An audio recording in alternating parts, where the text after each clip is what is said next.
During my 20s, I spent 2 winter seasons working and playing as a ski bum until the lodge I was working in exploded and collapsed, cutting the second year short. The town of Alta, located up Big Cottonwood Canyon from Salt Lake City, is now a ski resort, but was once a rough and tumble mining town. Hence, the lodge was called the Gold Miner's Daughter, and I worked in the cafeteria, the grub steak. The other lodge workers called us grub worms or grubbies, but we were the lowest caste in the hotel echelon, and we were never without free clandestine beer and extra food. We'd work the morning or afternoon shift, and the other part of the day you'd get to ski. On your day off, we'd ski all day, and we'd get a cash bonus if you stayed till the end of the season. It was a pretty chill lifestyle. It was sunny in late March, and I was working lunch on that fateful day, staffing the cash register. Suddenly, I felt a warm rush of air coming from inside the building, followed by a loud boom. I thought, that's odd, it might have something to do with an avalanche somewhere. My boss was in the doorway of the kitchen and was knocked to the ground.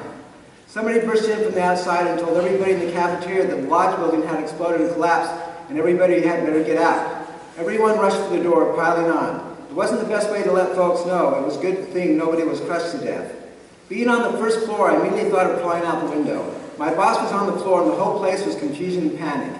I had a fitting thought of emptying the open cash register into my pocket. I was tempted, especially with the boss being such an asshole, but didn't succumb and closed the door and climbed out the window.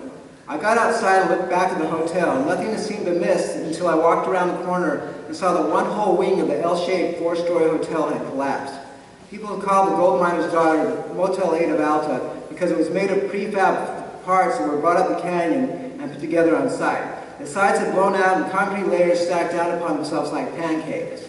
The wing literally went down as a house of cards. A room on the far side a couple of rooms on the far side still stood and reminded of the surviving buildings of Hiroshima. One person was killed instantly. The others were trapped inside the rubble. The rescue vehicles, with sirens blaring, soon started swarming in, including helicopters. A blanket was thrown over the dead person as nothing could be done, and the emergency responders started trying to find and rescue any survivors.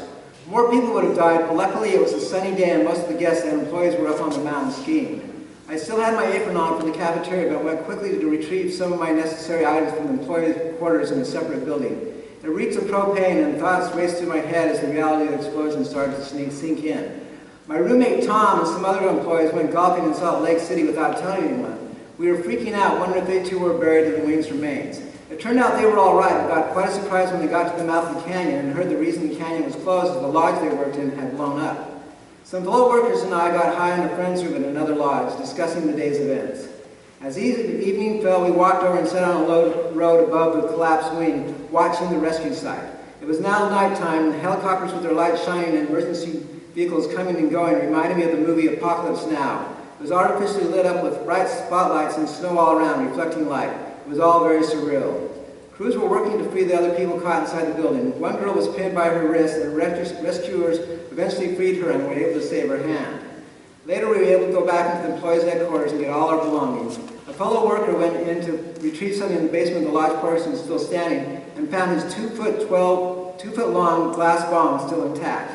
He brought it out grinning, but the fire marshal saw him and made him break it. The owners gathered the employees in the ski patrol building the next day and told us unless we were covered by our parents' home insurance, the owners would pay nothing. It ended in a class action lawsuit that eventually the workers won due to interesting circumstances, such as the year before there had been a minor propane explosion where the hung ceiling tile in the basement had blown down and the elevator door had caved in. No one imagined and thought to look into the cause, or maybe the bigger explosion could have been avoided. We found out that the lodge owner was also the building code inspector for the town of Alta, inspecting his own lodge. The building was heated with propane, and the tank was uphill from the lodge, so when it started filling with gas due to a leaky valve, it filled efficiently like a siphon. We never found out what happened to the few guests that were trapped inside, but one of the employees was caught between floors and dramatically had to crawl out when she was eventually discovered. Another tragically lost one of her eyes. Our employee passes were still valid, but it never felt quite the same going to the ski resort that year. It was kind of gloomy having to walk past the ski lifts to the lodge, once so vibrant and full of life, now shuttered and with police tape all around the collapsed half. I remember sitting in a friend's room across the lodge on a dark day, feeling depressed as unseasonal rain fell on the hulking mass.